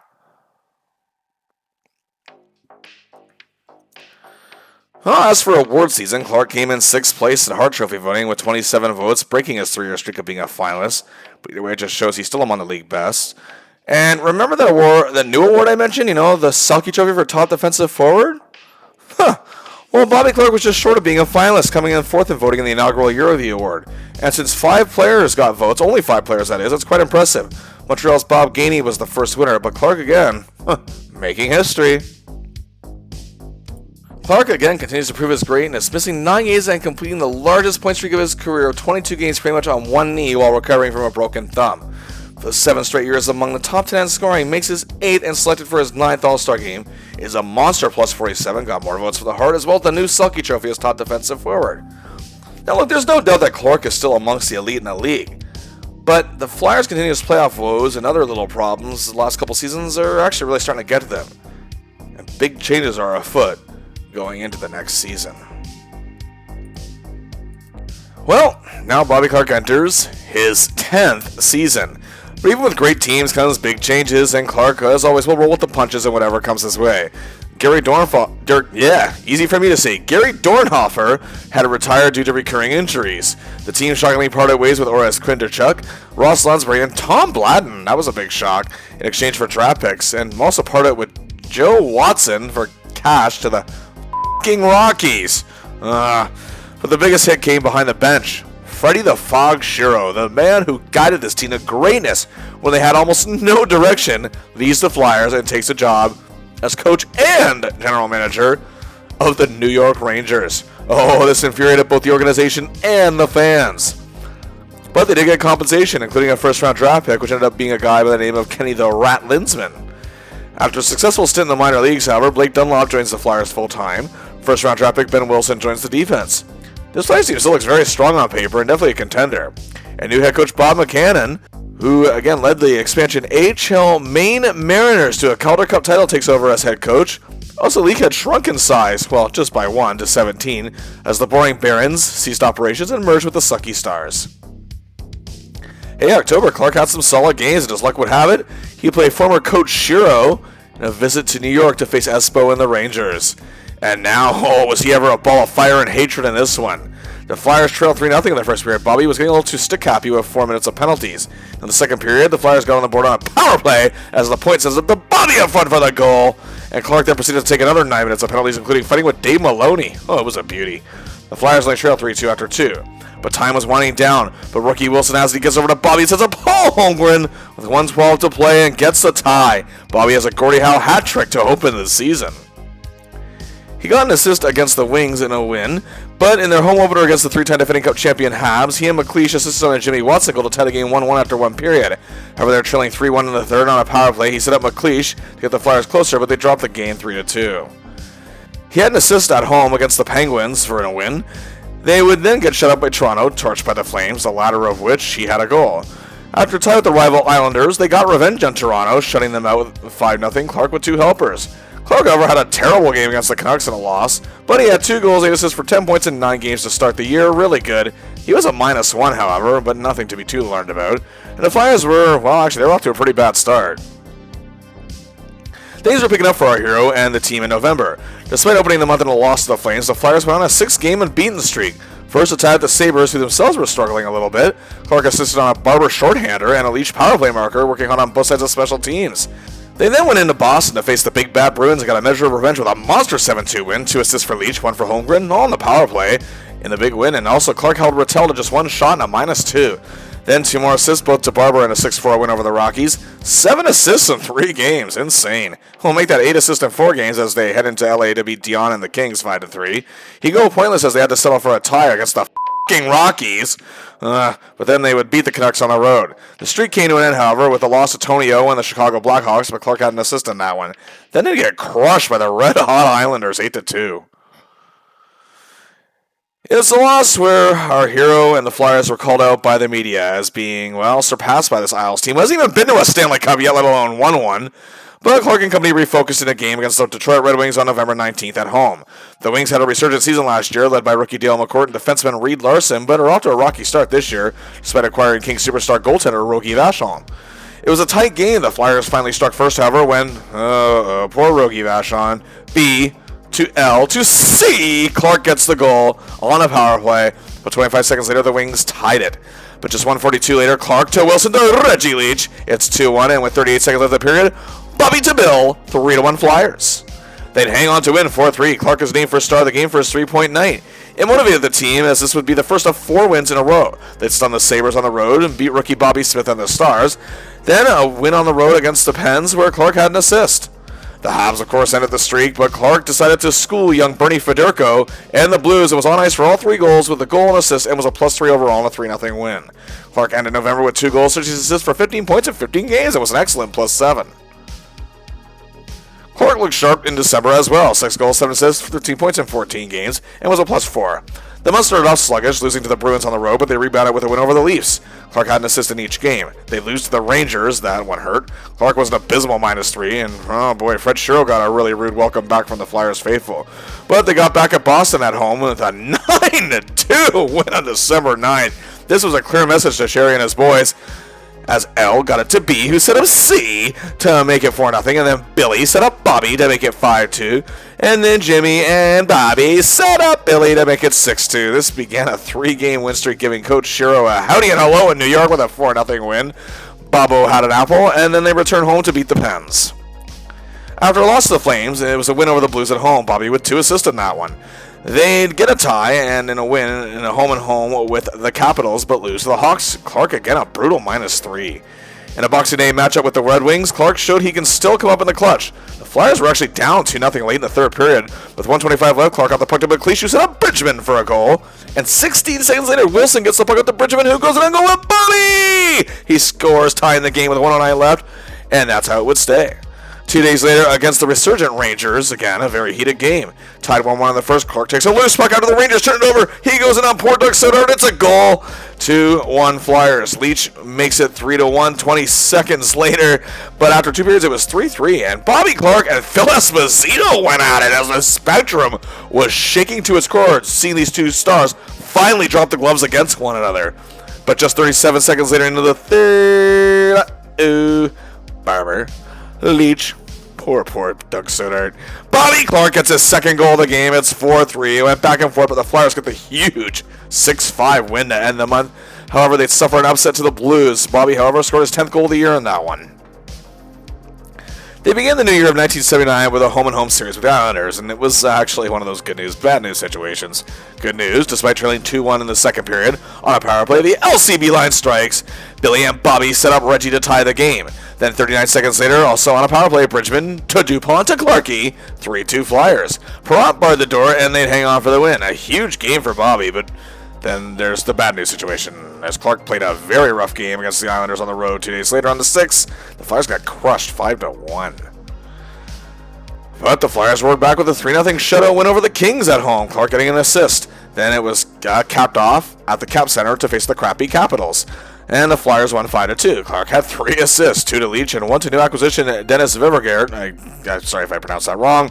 The Flyers were starting to look a little more like themselves, and our hero was playing great with 6 points in the last 4 games. Then things went to hell.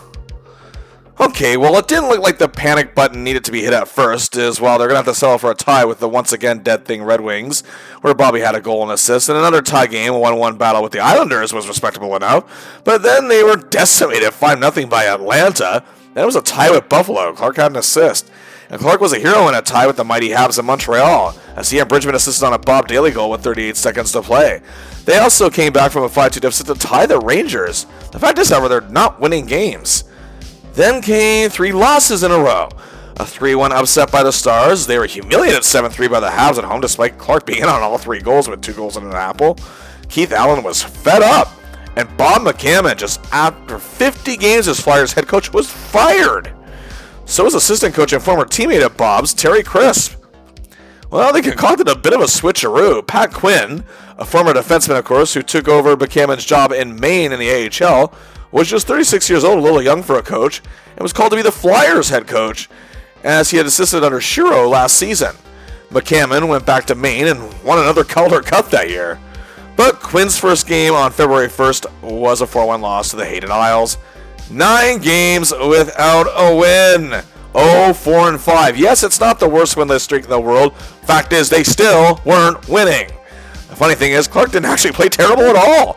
He didn't even play remotely bad. He had 7 points and was +3 in those 9 games. Leach, however, was awful. Barber still played pretty well. McLeish had some great and some really bad games in this stretch, however. Then this was their largest winless skid since Clarke's sophomore season. And it just seemed like the players didn't respect McCammon the way they did Shiro. The Flyers, after the cold streak, were last in the Patrick division. Now, I don't want to oversell it as you look at this graphic here. They weren't in any real immediate danger of missing the playoffs at this point. But this is not normal for our hero, or the Flyers for that matter, as you've seen in these last videos. They're actually 7 points back in the 3rd place Atlanta Flames. But on February 4th, that's actually who they'll face. Oddly enough, also new Coach Pat Quinn's former team, where he spent the last 5 seasons of his career. The hockey media says the glory days of the Flyers are truly over. Teams like the Flames, who are really good this year, with stars like Guy Chouinard and Bob McMillan, rookie defenseman Brad Marsh, and star goaltender Dan Bouchard are truly the future, according to some. Well, someone didn't bother to tell the Flyers this, because literally 32 seconds after the Flames tied it, Clarke and Wilson set up Dave Hoyda for a goal to make it 2-1 after 1. Leading 3-1 in the second, Clarke got his second assist of the game, as he and Hoyda set up Selesky for a goal to make it 4-1 on a route to a 7-4 win and breaking the winless skid at long last. Then it was time for a break, but not the All-Star break, or at least not the normal kind of All-Star break. Instead, our hero was going back to international play, as indeed the NHL All-Stars will face the Soviet national team in what is deemed the 1979 Challenge Cup, a 3-game series. Clarke, of course, is a no-brainer with his experience in the international game, dating back to 1972 with the infamous Summit Series, while he and Barber played against Red Army in that infamous 1976 game and were both on the Canada Cup winning team in 1976, which Clarke also captained. Clarke would captain this team of NHL All-Stars. All 3 contests would take place at Madison Square Garden. Game 1 on February 10th, just 16 seconds in off the opening shut, Steve Shutt, that is, of the Habs to Bobby to Habs superstar Guy Lafleur, 1-0. The NHL won 4-2. Clarke played a beauty. Game 2, the NHL Stars were up 4-2 again, but fell apart and lost 5-4. The series was tied and ready for the winner-take-all Game 3, but the Soviets completely decimated the NHLers and humiliated them 6-0. This was pretty big. The Soviets indeed took home the Challenge Cup, the only Challenge Cup that would ever be played. All but 3 players on the NHL team were Canadian, so this was seen as a big blow to Canadian hockey. But it was back to business. The Flyers under Quinn for February were 5-2-2, not bad at all. Clarke had 8 assists and was a +1 in those games, which included 2 helpers and another big win over the mighty Bruins on February 15th. However, 2 days after that, a severe blow to the Flyers. Sadly, Bernie Perrant, their iconic superstar goaltender, had his career come to an untimely end when an errant stick hit his eye hole of his goalie mask, piercing him badly and nearly blinding him in that eye completely. And while he regained some vision, his career was over. But the Flyers indeed had to surge forward with Wayne Stephenson as their goaltending starter. But with 21 games remaining, something crazy happened to our hero. Nothing totally bad, but again, Bobby Carke saw a dramatic dip in production. In the final 21 games of the season, he scored 2 goals, 12 assists for 14 points, and was a -2. Now again, these aren't terrible numbers. They're not even bad. But as they say, people started to talk. Fact is, these were not Bobby Carke numbers. Many felt Clarke's knee issues weren't exactly cleared up and that he was playing hurt, and so speculated this as how Clarke would be used going forward under Quinn's regime, maybe in just a more defensive minor role. But the Flyers didn't suffer at all, really. I mean, for the last 21 games of the season, they went 13-6-2, not back considering how bleak things looked in January. But Bobby still played great in some games, 2 assists and a loss to the Leafs on March 3rd, and March 10th, lost to the Pens. He had a goal and a helper, but hear me out. He was key in a 5-game winning streak in March, which included 2 assists and contained the likes of Perreault and Fedorko. After a 5-game scoreless drought, he played great in a 7-4 win over the Caps on the 25th with 3 assists. 2 games later, 3 assists in a 5-0 shutout win over the Canucks. Then, after a 4-game drought, he scored a goal in the final game of the season and win over the Flames. And the Flyers finished 40, 25, and 15 for 95 points, ending their streak of 5 straight 100-point seasons. But be that as it may, their improvement under Pat Quinn allowed them to finish second in the Patrick division, and despite questions of his production and health, this team will still need Clarke's leadership and experience because once again, it's playoff time. And in the preliminary round, the Vancouver Canucks. Sporting a cool new logo, however, but very ugly home uniforms.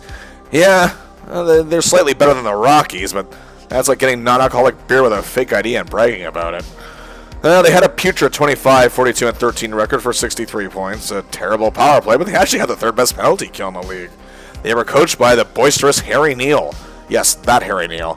In his first year as head coach, no less, after 6 seasons of coaching the WHA, where his teams did make the playoffs every year and was actually coming up AFCO Cup final appearance. Jake Milford had taken on the task of being general manager the last 2 seasons. He was trying to rebuild this club into something more, and they did return to the postseason after all after a 2-year absence. They have yet to win a playoff series, however, in their short 9-year history, but the Flyers won the season series with a 2-1-1 record. Anyway, here's who the Canucks have. Well, Ron Settlebauer had a breakout season. Very impressive 40 goals, which was tied for 10th best in the league. And despite the Canucks' weak power play, he was actually literally their only bright spot, scoring 15 power play goals, tied for 5th best in the NHL. He added 16 assists and led the team in scoring with 56 points. Rookie Swedish import Thomas Grodin showed a lot of promise, had a really good year, 20 goals, 31 assists for 51 points, and was evolving into an excellent playmaking center. He even got some votes for the Calder Trophy as the league's top rookie. Don Lever was the team captain and achieved his 5th season of reaching at least 20 goals and was very popular with Canucks fans. He was a hard-working forward tasked with leading a rebuilding club. He also had gritty small winger Stan Schmill, who's going to be a big part of this club in the future. Another tough forward, rookie Kurt Fraser. Winger Rick Blade had a rough year, but is ready for these playoffs. They also had Don Kozak, fan favorite Chris Odlifson, I think that's how you pronounce it, and the man with 97 games of playoff experience, former Blackhawks star Pitt Martin. The Canucks defense isn't exactly something to write home about, but Bob Manno was pretty good. He had 5 goals, 16 assists for 21 points, and led all Canucks defensemen who played more than 20 games, with a -16. Yeah. Anyway, Harold Snepsts is very popular among Canucks fans and brings toughness. You had 2 former Flyers prospects, Jack Pinkkalerki and Larry Goodenheff, who I had mentioned in these videos, fan favorite Dennis Kearns, Swedish rookie Lars Lindgren, and John Grisdale. Yeah, let's move on, shall we? In net, they decided to go with Gary Bromley. Well, okay, 11, 19, and 6, not so good. pretty bad 3.81 goals against average, really bad 8.73 save percentage, but hey, he actually had 2 shutouts. Okay, jokes aside, to be fair, Bromley is returning to the NHL after winning the AFCO Cup in the WHA with the Winnipeg Jets last season, but I mean, I know it's a risk to go with a rookie in the playoffs as history has dictated, but Glenn Hanlon was 12, 13, and 5, had the 8th best goals against average in the league, and the 7th best save percentage, and had 3 shutouts. Yeah, but Bromley's mask, hey, that thing rules. Anyway, let's get to it. Game 1, the Spectrum is psyched for playoff action, and maybe Harry Neal did rake the right choice putting Bromley in net. He's a machine out there. Stevenson is playing really good too, however, and we're scoreless after 1. But the Canucks strike just 1:35 into the second, and Bromley stands on his head. It's 1-0 Canucks after 2. 9 seconds into the third, it's 2-0 Canucks. What? Oh, wait, don't panic. Daly sees Bobby going in on Bromley, and the shutout is broken. Clarke scores. But the Canucks go up 3-1. What is going on? The Flyers, however, are pressing. Extra attacker B to C to L. Leach scores the goal, but it's too little too late. The Canucks win 3-2. And remember, this is a best-of-3 series, which means the Flyers are already on the verge of elimination. Ugh, Clarke played great here, but this is scary. Wow, Game 2, Pacific Coliseum in Vancouver. The towels may not be a thing yet, but this packed house is ready to see the biggest upset in playoff history if they can pull this off. The Flyers actually start unheralded rookie Robbie Moore in net. Okay. And the Canucks led 2-1 in the first, but this is better. Wait. Time is running down the frame. Power play? Poor Gary Bromley. C starts, B continues, and L scores. It's tied 2-2 after 1, and 3-3 after 2. Entering the third, it's 4-4. And time is running down. 1 minute to play. Looks like we're headed to OT, but wait.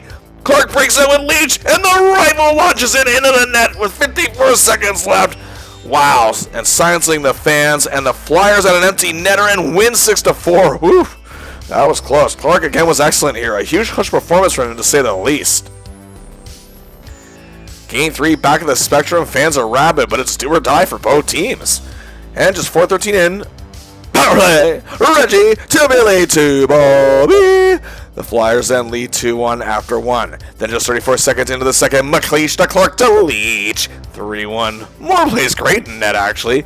Clarke is just excellent here. Holmgren and Barber play a beauty. A 7-2 win.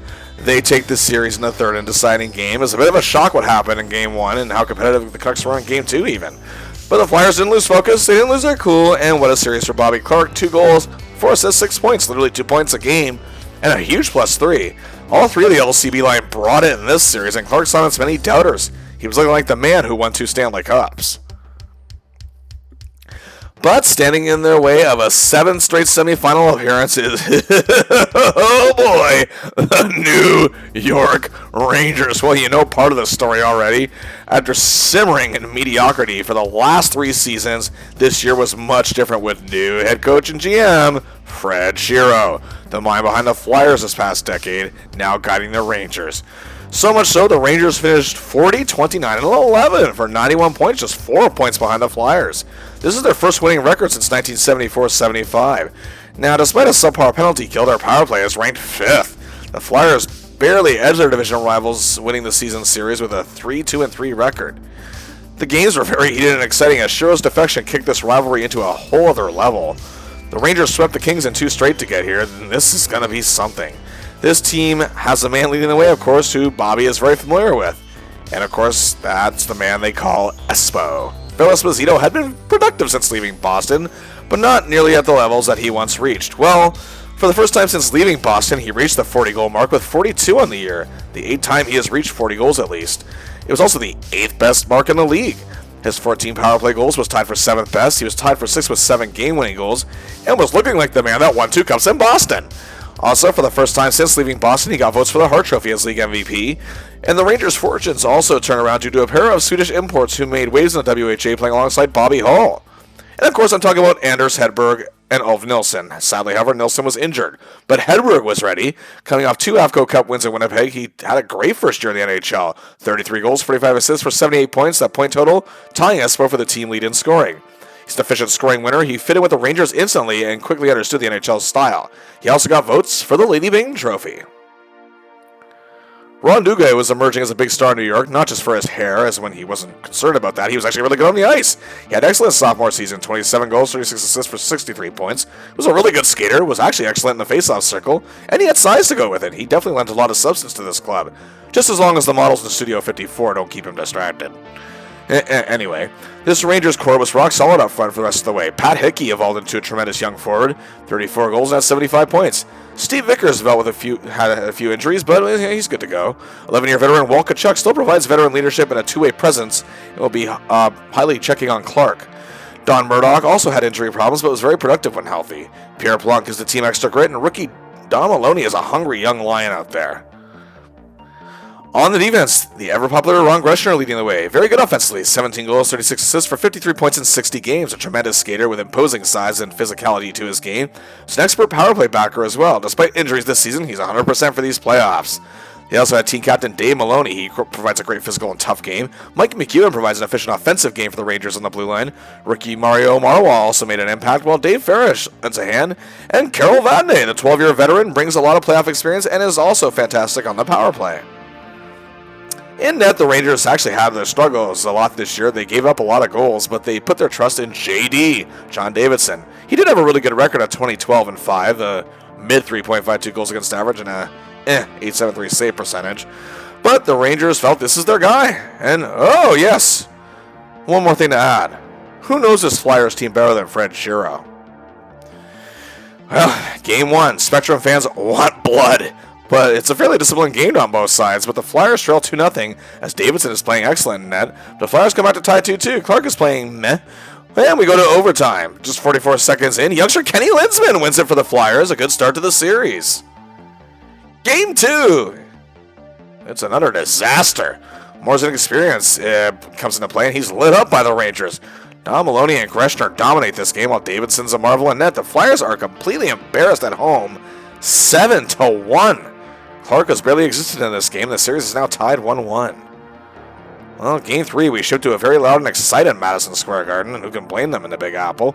The Flyers start Davidson in this game, and this is also a disaster. Clarke can't seem to get much going whatsoever out there. The Rangers grinders and role players, especially Walt Kachuk, seem to have our hero's number, and Espo seems to be kind of getting to him as well. Don Maloney again takes the Rangers apart. Espo is getting revenge for 74, it seems. Davidson is just fearless in net against all these stars. The Rangers win 5-1 and take a 2-1 series lead. My goodness. Game 3, we're still in New York, and the Flyers need to get their act together. They put more back in net. Not smart. The entire LCB line, not just Clarke, has been shut down this series. The Rangers win 6-0 again. Clarke is not even need a GPS to find him at this point. Davidson gets a shutout. Espo again humiliates the Flyers. Now they trail the series 3-1. They're playing awful.